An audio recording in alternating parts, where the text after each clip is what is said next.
Selanjutnya adalah peristiwa proses berbangsa. Jadi diawali oleh prasasti Kedukan Bukit. Prasasti ini berbahasa Melayu kuno dan huruf Pallawa, yang artinya kurang lebih adalah membentuk negara Sriwijaya yang adil, makmur, sejahtera, dan sentosa. Kemudian ada juga Kerajaan Majapahit pada tahun 1293 sampai 1525 ya kerajaan ini. Kalau Sriwijaya sistem pemerintahnya dikenal dengan sistem kedatuan, maka kalau Majapahit adalah keprabuan. Kerajaan ini berpusat di Jawa Timur. Pimpinannya adalah dinasti Rajasa dan raja yang paling terkenal adalah Brawijaya. Majapahit ini mencapai keemasan pada pemerintahan Hayam Wuruk dengan Mahapati Gajah Mada yang terkenal dengan Sumpah Palapanya. Proses selanjutnya adalah berdirinya organisasi massa bernama Budi Utomo pada tahun 08 yang menjadi pelopor berdirinya organisasi-organisasi pergerakan nasional yang lain. Jadi dia merupakan organisasi pertama. Budi Utomo ini adalah gerakan sosiokultural yang merupakan awal pergerakan nasional yang merintis kebangkitan nasional menuju cita-cita Indonesia. Proses selanjutnya adalah pada tanggal 20 Oktober, jadi sekitar 20 tahun kemudian, itu seluruh pemuda berikrar dalam sebuah sumpah pada acara Kongres Pemuda di Jakarta. Selanjutnya, mendekati kemerdekaan, pemerintah Jepang yang berjanji akan memberikan kemerdekaan itu pada tanggal 24 merealisasikan janji-janji itu dengan membentuk BPUPKI. Jadi sebenarnya kita itu dijanjikan merdeka itu pada tanggal 24 bulan 8. Dengan membentuk BPUPKI pada Aprilnya, pada tanggal 29. Dan dilantik pada tanggal 1 bulan kemudian pada tanggal 28 bulan 5. Ini ketuanya adalah Dr. KRT Rajiman Wetyo Diningrat. Peristiwa ini yang menjadi tonggak pertama proses Indonesia menjadi negara. Pada sidang ini, awalnya dirumuskan syarat-syarat yang diperlukan untuk mendirikan negara yang merdeka. Tapi seiring berjalannya waktu, kemerdekaan ini kemudian dipercepat dengan adanya proklamasi kemerdekaan Indonesia pada tanggal 17 bulan 8 dan penetapan Undang-Undang Dasar Negara Republik Indonesia pada tahun sehari setelah proklamasi.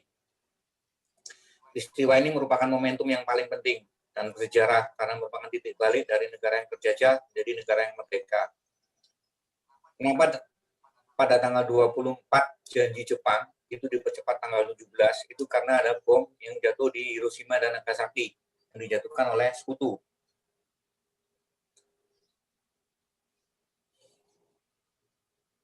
Berikut adalah review singkat dari kesadaran berbangsa dan bernegara.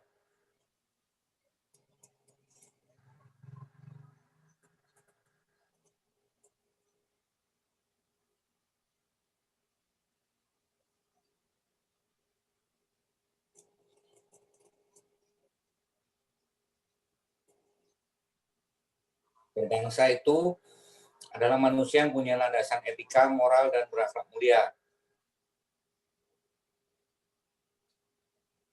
Bernegara adalah manusia yang memiliki kepentingan yang sama yang membentuk suatu negara dan menyatakan dirinya sebagai satu bangsa dalam satu wilayah yang memiliki cita-cita berlandaskan niat bersatu membangun nasionalisme. Kesadaran berbangsa bermakna bahwa individu yang hidup dan terikat dalam kaidah naungan NKRI harus memiliki sikap sesuai dengan kepribadian bangsa yang dikaitkan dengan cita-cita dan tujuan hidup bangsa.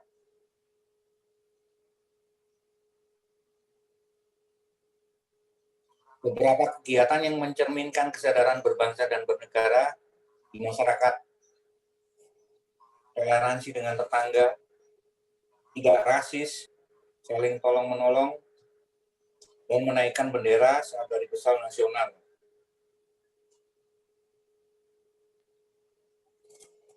Untuk menaikkan bendera ini kadang-kadang banyak hal yang dilupakan ya. Kadang-kadang bendera sudah nggak bagus dinaikin.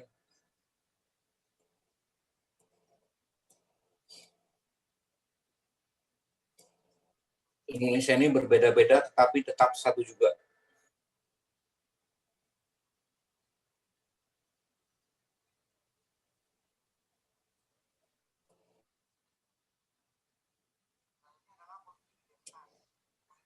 Selanjutnya adalah politik identitas. Politik identitas adalah nama untuk menjelaskan situasi yang ditandai dengan kebangkitan kelompok-kelompok identitas sebagai tanggapan untuk represi memarginalisasikan mereka di masa lalu. Jadi politik identitas ini adalah situasi di mana kelompok-kelompok yang zaman dulu dimarginkan, itu mereka sudah bangkit. Identitas berubah menjadi politik identitas ketika basis perjuangan menjadi basis perjuangan aspirasi kelompok. Jadi timbul kelompok-kelompok politik yang memperjuangkan aspirasi kelompok. Identitas bukan hanya persoalan sosio-psikologis, namun juga politis. Ada politisasi atas identitas, yaitu identitas dalam konteks kebangsaan seharusnya digunakan untuk merangkum kebinekaan bangsa ini. Namun justru mulai tampak penurunan daripada identitas sektarian baik dalam agama, suku, daerah, dan lain-lain.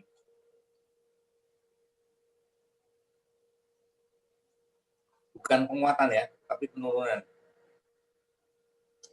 Ketika dalam politik itu saling bertentangan, itu yang terjadi adalah penurunan. Tetapi jika mereka saling kompak satu sama yang lain, maka yang tampak adalah penguatan. Pada era reformasi, kebebasan berpikir, berpendapat, dan kebebasan lain dibuka bebas, euforia bahkan. Dalam perkembangannya, kebebasan yang berlebihan, yang dimaksud euforia tadi ya, ini telah menghancurkan fondasi dan pilar-pilar yang pernah dibangun oleh pemerintah sebelumnya. Masyarakat tidak lagi kritis dalam melihat apa yang perlu diganti dan apa yang perlu dipertahankan. Semua perkembangan lebih lanjut adalah menguatnya wacana HAM dan Otorda yang memberikan warna baru bagi kehidupan berbangsa bernegara yang menunjukkan sisi positif dan negatifnya. Sisi positif HAM itu semua dilindungi ya, tapi sisi negatifnya ketika seseorang memaksakan pendapat dan dia menunggangi HAM, ini yang jadi negatif. Kelahiran Pancasila diniatkan untuk alat pemersatu keragaman, mempercantik gambaran tentang Indonesia secara keseluruhan, idealnya dalam suatu negara dan bangsa. Dari kelompok yang berbeda-beda, karena alasan yang dapat dipahami secara historis dan logis. Bersifat negatif ketika terjadi diskriminasi antara kelompok yang satu dengan kelompok yang lain. Cukup sekian, sampai di sini. Minggu depan kita akan sambung lagi.